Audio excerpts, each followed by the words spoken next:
દિવ્ય અલૌકિક આદિદૈવિક વ્રજયાત્રામાં આપણે સૌ જોડાયા છીએ.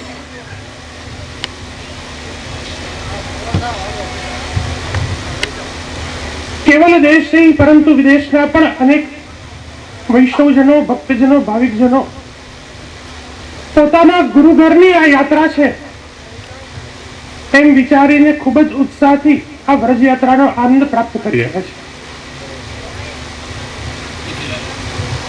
ઘણીવાર આપણને સૌને થાય કે વ્રજયાત્રા ની જે પરંપરા છે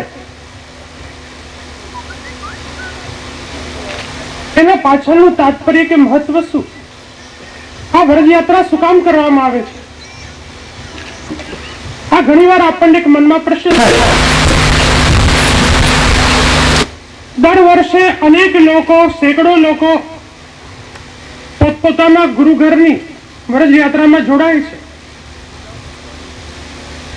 યાત્રા કર્યા પછી જો અમને પૂછીએ કે ભાઈ તમને વ્રજયાત્રામાં આનંદ આવ્યો તો કે ખૂબ જ આનંદ આવ્યો. પૂછે શું શું કર્યું તો કે રોજ આટલા કિલોમીટર ચાલ્યા, મથુરા ગયા, જતીપુરા ગયા, મુખારવિંદના દર્શન કર્યા,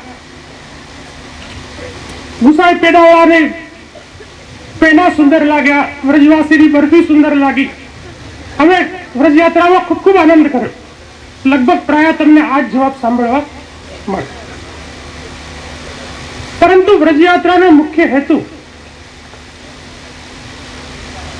જે નંદનંદન આનંદ કંદ ભગવાન શ્રી કૃષ્ણ બિરાજે છે એમની અનુભૂતિ કરવાનો છે.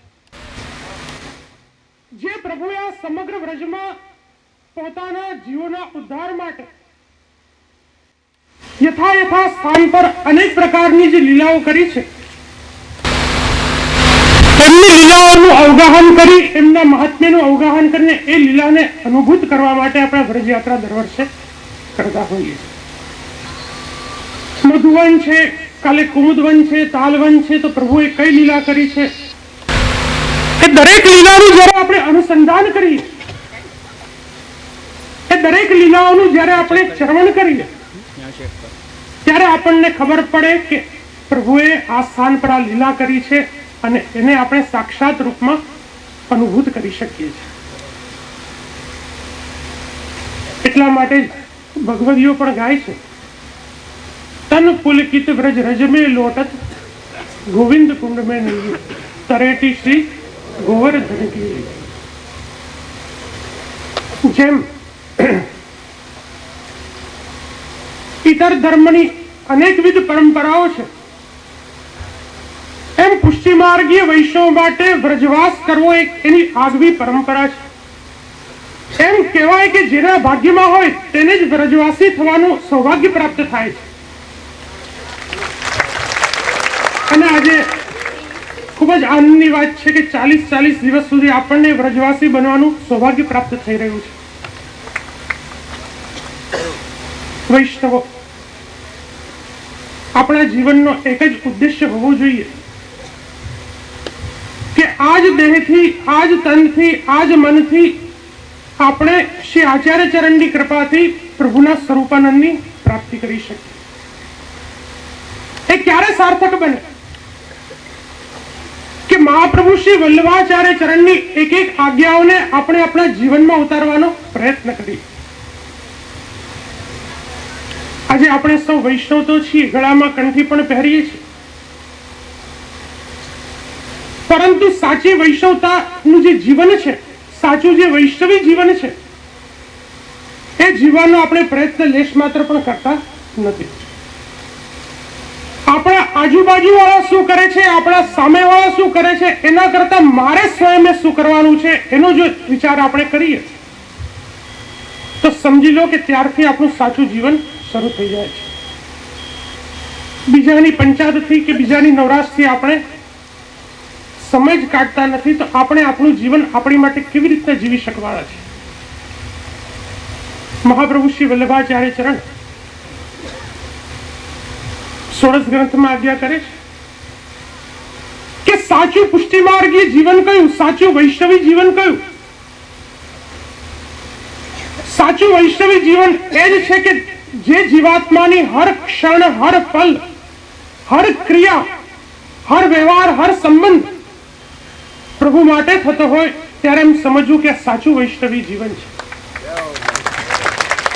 જ્યારે આજે આપણે સૌ જોઈ રહ્યા છીએ કે આપણી દરેક ક્રિયાઓ, દરેક વ્યવહારો, દરેક સંબંધો પ્રભુને બાજુમાં રાખીને કેવલ આપણે આપણા માટે જ આપણું જીવન જીવી રહ્યા છે. પ્રભુની તો કોઈ વાત આવતી જ નથી. આપણે સેવા પણ કરીએ છીએ તો કેવી કરીએ છીએ કે સવારના આપણે જાગીએ ત્યારે સમજો કે પ્રભુને મંગળા થાય. 4 વાગે જાગી ગયા તો 4 વાગે મંગળા થાય, અને 10 વાગે જાગીએ તો 10 વાગે મંગળા થાય. સેવાના ક્રમમાં પણ પ્રભુના નિયમથી આપણે નથી બંધાતા, આપણા નિયમથી આપણે પ્રભુને બાંધવાનો પ્રયત્ન કરીએ છીએ. તો પછી વિચાર કરો કે એ સેવા આપણને ફલરૂપ ક્યાંથી થાય. એટલા માટે જે દિવસથી આપણું સમગ્ર જીવન પ્રભુને સમર્પિત થઈ ગયું, જે દિવસથી આપણા દરેક સંબંધો, દરેક વ્યવહારો પ્રભુથી સંબંધિત થઈ ગયા, તે દિવસથી સમજો કે આપણે ખરા અર્થમાં પુષ્ટિ માર્ગી વૈષ્ણવ બનવાનું સૌભાગ્ય પ્રાપ્ત કરી લીધું છે. અને એટલા માટે જ મહાપ્રભુ શ્રી વલ્લભના સિદ્ધાંત અનુસાર, મત અનુસાર જે આપણે આપણું અલૌકિક જીવન છે, તે અલૌકિક જીવન આપણે આપણા જીવનમાં ઉતારવાનો પ્રયત્ન કરવો જોઈએ. શ્રી આચાર્ય ચરણની કૃપાથી, ગુરુદેવની કૃપાથી આજે 40 દિવસ સુધી એ અલૌકિક વાતાવરણ જયારે આપણને મળવાનું છે, ત્યારે બને ત્યાં સુધી લેશ માત્ર પણ લૌકિક પ્રપંચને યાદ ન કરતા આ સમગ્ર જે અલૌકિક વાતાવરણ છે એને અનુભૂત કરવાનો આપણે પ્રયત્ન કરીએ, જેથી કરીને આપણી આ વ્રજયાત્રા એક અલૌકિક અને દિવ્ય વ્રજયાત્રા બને. કોઈ તમને પૂછે, તમે દેશમાં જાઓ, પોતાના ઘરે પાછા જાઓ, કોઈ તમને પૂછે કે ત્યાં આનંદ આવ્યો, તો આપણે ગર્વથી કહી શકીએ કે હા, અમને પ્રભુની લીલાનો અદ્ભુત આનંદ પ્રાપ્ત થયો છે. એ આનંદ ત્યારે જ પ્રાપ્ત થાય કે જ્યારે આપણે એ રસમાં, એ આનંદમાં આપણે સ્થિર થઈ જઈએ. વૈષ્ણવો, મારે કહેવાનું એટલું જ છે કે શ્રી આચાર્ય ચરણની કૃપાથી જ્યારે આપણને અલૌકિક વ્રજયાત્રા કરવાનો આનંદ મળ્યો છે, ત્યારે લૌકિક વ્યવહારોને, લૌકિક સંબંધોને ભૂલી અને કેવલ માત્ર આપણું કેવલ એક જ કેન્દ્ર બિંદુ હોવું જોઈએ કે આ વ્રજયાત્રા દ્વારા આપણે પુષ્ટિ પુરુષોત્તમની પ્રાપ્તિ કરી આ દેહથી આપણે પ્રભુને સહજતાથી પ્રાપ્ત કરી શકીએ. તો વિશેષ ન કહેતા મારી વાણીને વિરામ આપી પૂજ્ય દાદાભાઈને વિનંતી કરું કે આપશ્રીના અલૌકિક વચનામૃત દ્વારા આપણને કૃપાન્વિત કરે, એટલું જ કહીને મારી વાણીને વિરામ આપું. શ્રી વલ્લભાધીશ શ્યામ સુંદર શ્રી અમને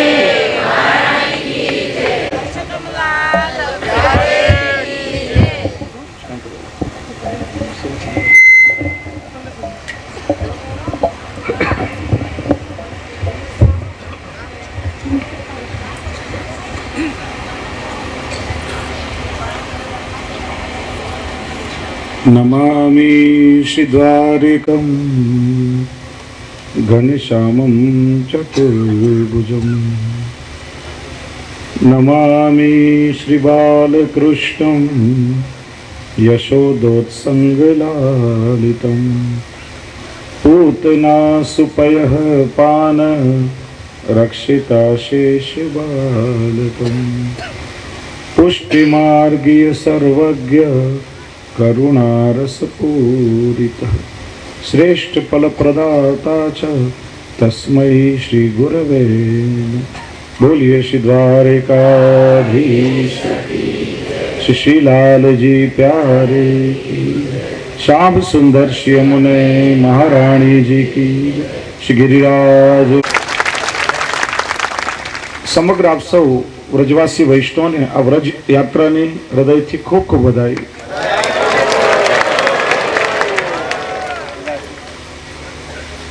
વ્રજવાસી બનવાનું સૌભાગ્ય આપણને મળ્યું છે. થોડો વ્રજનો ભાવ સમજવાનો પ્રયત્ન કરીએ. વ્રજમાં આવી અને વ્રજ તત્વને જ જો આપણે જાણીએ નહીં તો કહેવત છે ને, પેલો હીરો ભોગે જઈ આવ્યા ને ડેલે હાથ દઈ આવ્યા. વ્રજમાં આવીને પણ કંઈક આપણે પામીએ નહીં. હમણાં જેમ શ્રી પુરુષોત્તમલાલજીએ કહ્યું, જે વૈષ્ણવ વ્રજ યાત્રા કરીને વ્રજવાસ કરીને આવ્યા હોય એ વૈષ્ણવને આપણે પૂછીએ કે તમે વ્રજમાં શું આનંદ મેળવ્યો, 95% વૈષ્ણવ પાસેથી આ એક જ ઉત્તર મળે. શ્રી ગિરિરાજજીને દૂધ ચડાવ્યું, પરિક્રમા કરી, શ્રી યમુનાજીમાં દૂધ પધરાવ્યું, નાવમાં બેસીને વિષ્ણાન ઘાટ પર આરતી કરી, 5 કોડી કંઠી લઈ આવ્યા, 2 કિલો પેડા ચણા ચીવડા લીધા, રબડીનો સ્વાદ તો મોઢામાંથી જતો નથી ને પાણીપુરીના ચટાકા તો હજી આવે છે. વૈષ્ણવ ના જાણે તો પછી આપણે વૈષ્ણવ કહેવાય. વ્રજ એ કેવલ ભૂગોળના નકશામાં બતાવેલો જમીનનો એક ટુકડો માત્ર નથી, પણ ભગવાને જ્યારે ભૂતલ ઉપર અવતાર લીલા કરવા માટે પોતાના અવતારને પ્રગટ કર્યો એ પહેલા સમગ્ર લીલા સૃષ્ટિને ઠાકોરજીએ ભૂતલ ઉપર પ્રગટ કરી છે. એ લીલા કરવા માટે પોતાનો જે ગૌલોક ધામ છે ઠાકોરજીએ વ્રજ સ્વરૂપે ભૂતલ ઉપર પધરાવ્યું, અને લીલા સામગ્રી સિદ્ધ કરવા માટે શ્રી ગિરિરાજજી, શ્રી યમુનાજી આદિ લીલા પરિકર ઠાકોરજીથી પહેલા ભૂતલ ઉપર પધાર્યા છે. વ્રજ એ પ્રભુનું નિજધામ છે, નિત્ય લીલાધામ છે, અને આજે પણ પ્રભુની અખંડ નિત્ય લીલા વ્રજમાં ચાલી રહી છે. આપણે ત્યાં શબ્દ છે નિત્ય લીલા, કારણ કે પ્રભુની લીલા ક્યારે પણ વિચ્છિન્ન થતી નથી, નિરંતર નિત્ય સતત ચાલતી રહે છે. અને ઠાકોરજીની સેવામાં પણ આપણે ત્યાં એક પારિભાષિક શબ્દનો આપણે પ્રયોગ કરીએ છીએ. રાજભોગ પછી જ્યારે વ્રજગમનની વિજ્ઞપ્તિ પ્રભુને થાય ત્યારે શું કહેવાય? અનવસર થયા. શેનમાં ઠાકોરજીને આપણે ભાવાત્મક સ્વરૂપે પધારીએ, પોઢાડીએ. પોઢાડવાનો ક્રમ એવો છે કે હૃદય સાથે પ્રભુને આપણે લગાડીએ. નમામી હૃદય શેષે લીલાક્ષી રાબદી સાઈ નમ. હૃદયરૂપી શેષૈયા પર ભાવથી ઠાકોરજી પોઢે. જેવી ઠાકોરજીને ચાદર ઓઢાડી, શૈયા મંદિરના દ્વાર બંધ કર્યા, પ્રભુ સીધા જાગીને વ્રજમાં પધારે છે. ત્યાં અનંત કોટી વ્રજ ભક્તો અનેકવિધ મનોરથ સિદ્ધ કરી પ્રભુની પ્રતીક્ષા કરતા હોય. પ્રભુની નિત્ય લીલા સતત ચાલે, પણ એ દર્શનનો અવસર આપણને નથી મળતો. એ લીલાનો અવસર આપણને ન મળે એટલે એને અનવસર કહેવાય છે. ભગવાનની પ્રતિજ્ઞા છે, વ્રજ વૃંદાવનમ ત્યક્તા પાદમેકમ ન ગચ્છતિ. હું મારું વ્રજ છોડી એક ડગલું પણ વ્રજની બહાર ક્યારેય જતો નથી. બ્રજ તજ અનત ન જાઉં હું મેરે ઇહ ટેક. પ્રભુનું નિત્ય લીલાધામ છે, અને એટલા માટે વ્રજમાં જન્મ થવો, આ વ્રજવાસ કરવો અને વ્રજમાં આપણા દેહનું છૂટી જવું, આ ત્રણેય સૌભાગ્ય કેવલ અને કેવલ પ્રભુની કૃપાથી જ પ્રાપ્ત થાય, કોઈ જીવના સાધનથી નહીં. ઘણા લોકો પ્રયત્ન કરતા હોય, ટિકિટો પણ કઢાવી હોય, છેલ્લી ઘડીએ કેન્સલ કરાવવી પડે. અહીં આવ્યા પછી પણ કઈક અગવડતા નડે, પાછા જવાનું પ્રયોજન થાય. પ્રભુની ઈચ્છા વગર આ સૌભાગ્ય ન મળે. હું ઘણી વાર કહું છું, આપણે ત્યાં 2 પ્રકારના લોકો છે, ઇલેક્ટેડ અને સિલેક્ટેડ. પ્રજા દ્વારા જે ઇલેક્ટેડ થાય એ 5 વર્ષ સુધી રાજ્યસભા કે લોકસભાની ખુરશી પર બેસી શકે, પણ ઠાકોરજીના દ્વારા જે સિલેક્ટેડ થાય એ જ વ્રજમાં આવી શકે. પ્રભુજીનું વર્ણન કરે. અને આ બધા ખૂબ ભાગ્યશાળી છો કે સ્વયં ઠાકોરજીએ આપને સિલેક્ટેડ કર્યા છે, સ્વયં પ્રભુએ આપનું વર્ણન કર્યું છે, એટલા માટે આ વ્રજ સુધી આવી શક્યા છે. એવું નહીં માનશો મારા સાધનથી ટિકિટ કઢાવીને હું મારા પ્રયત્નથી આવ્યો છું. આપણો પ્રયત્નથી શક્ય જ નથી, પણ પ્રભુ કૃપા વિચારે એ જ જીવ વ્રજ સુધી પહોંચી શકે. આ વ્રજ એનું મહાત્મ્ય વેદોમાં, પુરાણોમાં, ઉપનિષદોમાં પણ અપાર વર્ણવામાં આવ્યું છે. એક એવો પ્રસંગ મળે છે, બ્રહ્માજી જ્યારે નિદ્રાધીન થયા, સૃષ્ટિનો પ્રલય થયો, ત્યારે શંખાસુર નામનો અસુર બ્રહ્માજી પાસેથી વેદોને ચોરીને લઈ ગયો. વેદ એટલે વિજ્ઞાન, અને અસુરોના હાથમાં જો વિજ્ઞાન ચાલ્યું જાય તો સૃષ્ટિને નુકસાન પહોંચે. ભગવાને અવતાર ધારણ કરી બધા તીર્થોનું આધિપત્ય એને સોંપ્યું. પ્રયાગ તીર્થોના રાજા હતા એટલે બધા તીર્થોએ પ્રયાગનો આશ્રય કર્યો. કારતક શુક્લ એકાદશી પ્રબોધિની સુધી 4.5 મહિના. આ ચાતુર્માસમાં સમગ્ર તીર્થો આદિ દૈવિક સ્વરૂપે પણ વ્રજમાં આવીને વસે છે. એટલે ચાતુર્માસમાં પરિક્રમા કરવાનું આપણે ત્યાં એક આ પરંપરા છે, પ્રણાલી છે. ઘણા લોકો પૂછતા હોય, મને એક વૈષ્ણવે પૂછ્યું કે આ લીલી પરિક્રમા કહેવાય તો પીળી પરિક્રમા કેવી હોય? તો ભાઈ પીળી લીલી એવું નહીં, 2 પરિક્રમા આપણે કહેવાય. આ ચાતુર્માસમાં થાય, વરસાદ વરસે, ચારે તરફ હરિયાળી હોય એટલે એને લીલી પરિક્રમા કહે છે. અને ફાગણ મહિનામાં વસંત પંચમીની આસપાસ પણ પરિક્રમા થતી હોય, એ વખતે બધું સૂકું હોય એટલે એને લોકો સૂકી પરિક્રમા કહે. પણ લીલું કે સૂકું એ મહત્વ નથી. મુખ્ય શબ્દ છે વ્રજ યાત્રા અને બીજો શબ્દ છે પરિક્રમા. થોડી સંધિ છૂટી પાડો, પરિક્રમા. ડગલે ને પગલે આપણે પ્રભુને વિનંતી કરીએ છીએ, હે કૃપાનાથ, કૃપા કરો અને આપના લીલા પરિક્રમા ક્યાંક મને સ્થાન મળે. એ પરિક્રમા પ્રભુ મને સ્થાન આપો, એટલે પરિક્રમા. મુખ્ય શબ્દ છે વ્રજ યાત્રા. તો ચાતુર્માસમાં યાત્રા કરવાથી સમગ્ર તીર્થોના તીર્થોનું ફળ મળે છે. પણ આપણે કેવળ તીર્થોના ફળની આશાએ પુષ્ટિજીવો પરિક્રમા નથી કરતા. વૈષ્ણવનો વ્રજ યાત્રા કરવાનો મુખ્ય ઉદ્દેશ એ છે કે આ પ્રભુની લીલા સ્થળી છે. સમગ્ર 84 કોષ વ્રજમંડળમાં એક એક સ્થાનમાં પ્રભુએ અનેક વિધ લીલાઓ કરી છે. અને જયારે ઉદ્ધવજી ગોપીજનોને જ્ઞાનનો ઉપદેશ દેવા માટે આવ્યા, 3 દિવસ માટે આવ્યા હતા, 3 મહિના સુધી ગોપીઓ ઉદ્ધવજીને વ્રજમાં રોકી રાખ્યા. અને એક એક સ્થાનમાં એ ગોપીજનો ઉદ્ધવજીને લઈને ગયા છે કે જો ઉદ્ધવજી આ સ્થાનમાં પ્રભુએ આ લીલાનું દર્શન અમને કરાવ્યું, ત્યાં નિત્ય સત્સંગ કરે. બીજા દિવસે બીજા કોઈ સ્થાનમાં લઈ જાય કે પ્રભુએ અહીંયા આ લીલા કરી હતી. એક એક લીલાનું ચરવણ અને સત્સંગ ગોપીજનોએ ઉદ્ધવજીને કરાવ્યો છે. એટલે આવ્યા હતા ગોપીઓના ગુરુ બનીને, પણ એ પ્રેમ લક્ષણા ભક્તિના એવા પાઠ ગોપીઓએ શીખડાવ્યા કે ગોપીઓના શિષ્ય બનીને ગયા છે. તો એ સમગ્ર પ્રભુની લીલા વિહાર સ્થળીમાં જઈને તે લીલાઓનું અનુસંધાન કરવા માટે, એ પ્રભુની લીલાઓનું અવગાહન કરવા માટે, વ્રજમાં એ લીલાઓનો અનુભવ કરવા માટે આપણે આ વ્રજની યાત્રા કરીએ છીએ. અને બીજું, તન પુલકિત બ્રજ રજ મેં લોટત ગોવિંદ કુંડમાની. આ વ્રજ રજ આપણા દેહને લાગે અને આપણું દેહ પુલકિત થાય, મુખ દ્વારા લઈએ આંતર શુદ્ધિ થાય, આંતર અને બાહ્ય શુદ્ધિકરણ થાય, આપણું મન કંઈક અલૌકિક પવિત્ર બને. એ માટે આપણે વ્રજયાત્રા કરીએ છીએ. કેવળ તીર્થોનું મહાત્મ્ય એ પુષ્ટિજીવો માટે ગૌણ છે. મુખ્ય હેતુ ભગવત લીલાઓનું અવગાહન કરવાનો છે.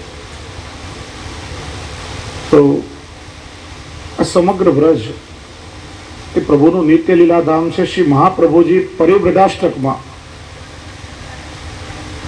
વ્રજનું મહત્વ બતાવે છે કે વૈકુંઠ કરતા પણ વ્રજ અધિક છે. વૈકુંઠ વિહારી પ્રભુ વિહાર કરે, પણ વૈકુંઠની ભૂમિ છે ને એ સુવર્ણની ભૂમિ છે. સુવર્ણ ભલે કોમળ ધાતુ, પણ ધાતુ છે. ભગવાન જ્યારે વિહાર કરે ત્યારે પ્રભુના ચરણ ચિહ્નો એમાં અંકિત ન થાય.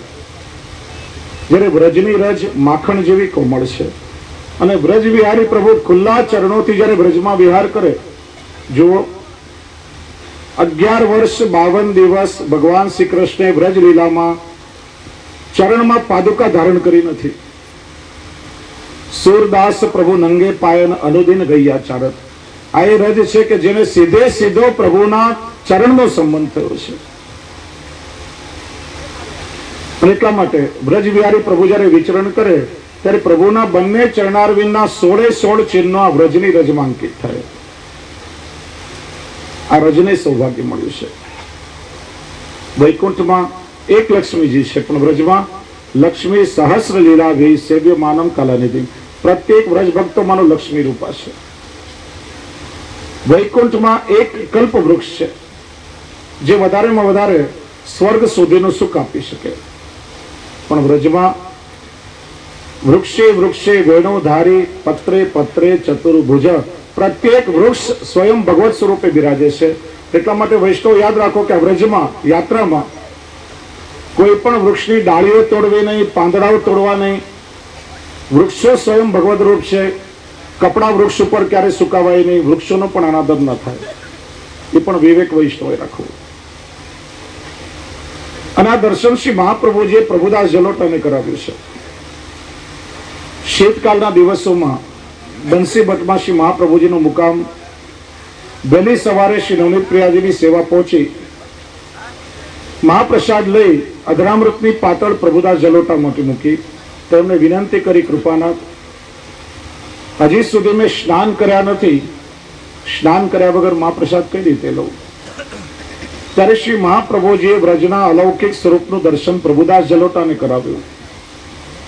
વૃક્ષે વૃક્ષે વેણુધારી, પત્રે પત્રે ચતુર્ભુજ, યત્ર વૃંદાવનસ્તત્ર લક્ષાલક્ષ કથાકુત, રજાદપી જલ પુણ્યમ જલસોપી રજવરમ, યત્ર વૃંદાવનસ્તત્ર સ્નાત્વા સ્નાત્વા કથાકુત. પ્રભુદાસ વ્રજ છે. એક એક વૃક્ષમાં વેણુધારી પ્રભુ સ્વયં, એક એક પાંદડે પાંદડે ચતુર્ભુજ પ્રભુ સ્વયં બિરાજે છે. અહીંયા જલ કરતા રજ અધિક છે અને રજથી જલ શ્રેષ્ઠ છે. જલ કયું? વ્રજમાં જલ કયું બિરાજે? કયું? સ્વયં શ્રી યમુનાજી, પ્રભુનો પ્રેમ, લક્ષણા, ભક્તિનો પ્રવાહ. અને જલ સામાન્ય જલ નહીં, સ્મરશ રમજ લાણો ભી સકલ ગાત્ર જય સંગમ. અને વ્રજમાં રજ કઈ? કઈ રજમાં બેઠા છો તમે બધા? મુરારી પદ પંકજ સ્ફુરદ મંદ રેણુકટામ. જલથી નાવ તો પણ દેહ પવિત્ર થઈ જાય. અને કદાચ તમે જલથી સ્નાન ન કરો અને આ વ્રજ રજ ઉડીને તમારા શરીર પર લાગે તો પણ તમારો દેહ કૃતકૃત્ય થઈ જાય. અહીંયા નાવા દાડાવાની પંચાયત શું કરી? પ્રભુદાસ જલોટાએ ત્યારે ને ત્યારે મહાપ્રસાદ લીધા છે. રજ એ સામાન્ય રજ નથી. મુક્તિ એકવાર પ્રભુને પૂછ્યું, મુક્તિ કહે ગોપાલ સો, મેરી મુક્તિ બતાવો. પ્રભુ, હું તો બધાને મોક્ષ આપું છું, પણ મને મુક્તિ કઈ રીતે મળે? મુક્તિ કહે ગોપાલ સો, મેરી મુક્તિ બતાવો. ત્યારે પ્રભુએ કહ્યું, બ્રજરજ ઉડ મસ્તક લગે ઓર મુક્તિ મુક્ત હે જાય. આ વ્રજરજ ઉડીને તારે માથે લાગશે તો હે મુક્તિ, તને પણ મોક્ષ મળી જશે. એ રજ છે. વૈકુંઠમાં વેદો પ્રભુનું સ્તુતિગાન કરે છે, જ્યારે વ્રજમાં ઠાકોરજી સ્વયં વેણુગાન કરે છે. વૈકુંઠમાં દાસ દાસીઓ પ્રભુની સેવા કરે છે, જ્યારે વ્રજમાં ઠાકોરજી સ્વયં ગાયોની અને વ્રજવાસીઓની સેવા કરે છે. એટલા માટે વૈકુંઠ કરતા પણ આ વ્રજ અધિક છે. એટલે શ્રી ગુસાઈજી પ્રભુ ચરણે આ વ્રજને સર્વ મંગલોનું મંગલ કહ્યું છે. મંગલમ મંગલમ બ્રજભૂમિ મંગલમ. બધા જ મંગલોનું મંગલ જગતમાં કોઈ હોય તો આ વ્રજ છે. અને એટલા માટે શ્રી મહાપ્રભુજી અને શ્રી ગુસાઈજી સદાય વ્રજના વિકાસ માટે પ્રયત્નશીલ થયા છે. ગોકુળનો વિકાસ કર્યો. આ ગોપાલપુર એટલે જતીપુરા ગામ શ્રી ગુસાઈજીએ વસાવ્યું. જે વૈષ્ણવોએ વ્રજની સેવા કરી એના પર હંમેશા પ્રસન્ન રહેતા. અને જો સર્વોત્તમજીમાં પણ શ્રી વલ્લભનું નામ છે પ્રિય વ્રજ સ્થિતિ, અને બીજો ગોવર્ધનો સ્થિત ઉત્સાહ. વ્રજમાં વાસ કરવો શ્રી વલ્લભને અત્યંત પ્રિય. સમગ્ર ભારતમાં 84 બેઠક છે, પણ વ્રજમાં જ કેવલ 22 બેઠક છે. કાશીમાં આસુરવ્યામો લીલા કરી પણ દિવ્ય તેજોમય સ્વરૂપને દંડવતી શિલા પાસે શ્રી ગિરિરાજજીની કંદરામાં પધરાવ્યો. શ્રી ગુસાઈજીનો પ્રસંગ પણ છે. એકવાર શામ ડાક પર બિરાજતા હતા. બહાર થોડો ઘોંઘાટ સંભળાયો. શ્રી ગિરધરજીને પૂછ્યું, બાવા, આ બધો શેનો સ્વર બકોર છે?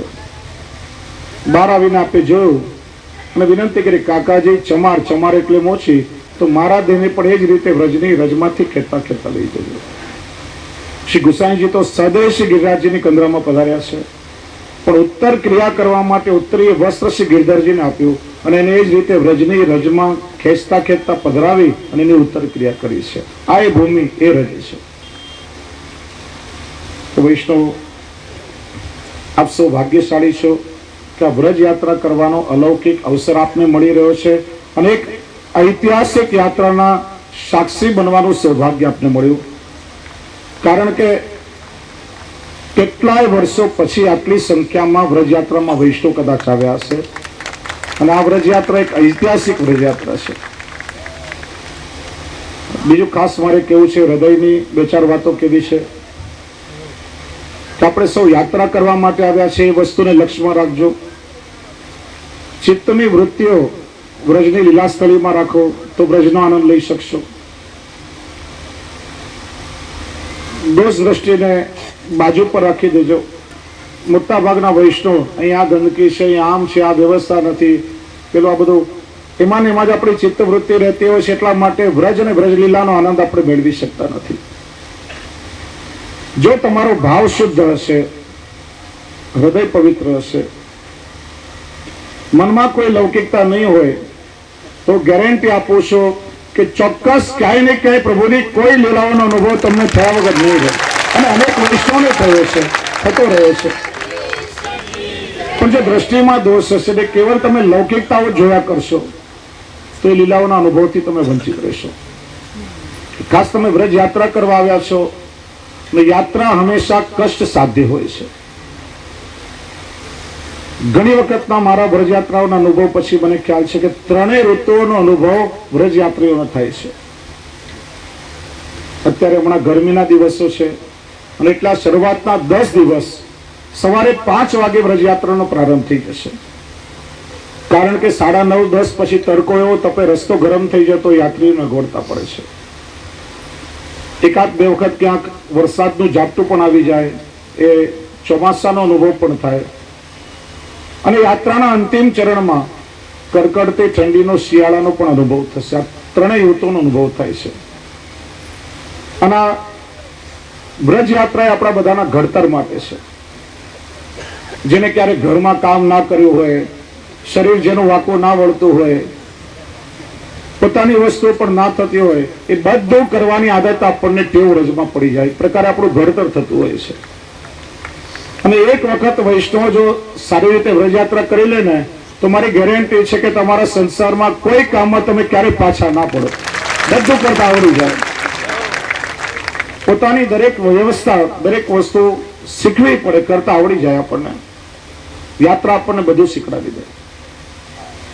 અને એટલા માટે વ્યવસ્થા પર ધ્યાન નહીં આપશો. યાત્રા છે, સવારે તમે જોયું હશે, યાત્રીઓ બધા વહેલા આવી ગયા હતા. સેંકડોની સંખ્યામાં વાહન છે. 2 દિવસ પછી તમને ખ્યાલ આવશે, દરરોજ એક આખું નગર વસાવાનું હોય, અને સવારે આપણે ચાલીએ પછી નગર ત્યાંથી આખું પાછું ઉજ્જડ થઈ જાય. દરરોજે દરરોજ દરેક મુકામ પર, આગલા મુકામ પર આ બધી વ્યવસ્થા નવેસરથી ઊભી કરવાની હોય કે સેંકડોની સંખ્યામાં ટ્રાન્સપોર્ટના વ્હીકલ, દરેક વૈષ્ણવના પોતાના પ્રાઇવેટ વાહન, એ બધું ચાલતું હોય તો રસ્તામાં એટલો બધો ટ્રાફિક હોય. યાત્રા કરીને આવીને અમે સવારે જ્યારે પાછા તપેલી માટે મધુવન ગયા, 1 કલાકે બેઠકજીમાં પહોંચ્યા. એટલે કદાચ વ્યવસ્થાનો સામાન આવતા થોડી બહુ વાર લાગે, પણ સમય પર તમને દરેકે દરેક વસ્તુ મળી જશે. એના માટે અમે સતત પ્રયત્નશીલ રહેશું. અમારી યુવાન કાર્યકર્તાઓની ટીમ સેવાભાવથી ખડે પગે વૈષ્ણવની સેવા માટે તૈયાર છે. અને આ યાત્રાની બીજી એક વિશેષતા બતાવું. ગઈકાલે જ મથુરામાં શ્રી વલ્લભકુલના આચાર્ય જ મને કહ્યું હતું, એ તો વ્રજમાં જ બિરાજે, કે હું તો દર વર્ષે દરેક વ્રજયાત્રામાં જતો હોઉં, અને મોટા ભાગે મેં જોયું કે યાત્રાઓમાં લગભગ નિવૃત્ત અને વૃદ્ધ લોકો જોડાતા હોય, પણ આ પહેલી યાત્રા એવી છે કે જેમાં મોટી સંખ્યામાં યુવા વર્ગ જોડાયો છે. એ પણ એક આનંદની વાત છે. આ બધો યુવા વર્ગ જે સ્વયંસેવકો યાત્રામાં છે, તે આપણા પોતાના જ વૈષ્ણવ પરિવારના છે. ઘર બહાર, નોકરી ધંધો, સંસાર, લૌકિક 2 મહિના માટે બધાનો ત્યાગ કરી દીધો છે. યાત્રાના લગભગ 15-20 દિવસથી દિવસ રાત જાગીને બધા સ્વયંસેવકો યાત્રાની તૈયારી કરી છે. ને 1.5 મહિનો અહીંયા રહીને પોતાની યાત્રા છોડીને કેવલ અને કેવલ યાત્રી વૈષ્ણવની સેવામાં એ બધા જોડાયા છે. એટલે બધા પણ ખૂબ ખૂબ આશીર્વાદને પાત્ર છે. એટલે એમની સેવા સામે જુઓ, વ્યવસ્થા સામે. કદાચ વૈષ્ણવને કોઈ વ્યવસ્થા ન મળી હોય તો પ્રેમથી તમે અહીંયા આવીને કાર્યાલયમાં સૂચના આપશો, ત્યારે ને ત્યારે એ વ્યવસ્થા કરી દેવામાં આવશે. યાત્રા છે, થોડું બહુ સમયની અને વ્યવસ્થાની નાની મોટી અગવડતા કદાચ રહે તો એ વૈષ્ણવએ થોડીને દરગુજર કરવી.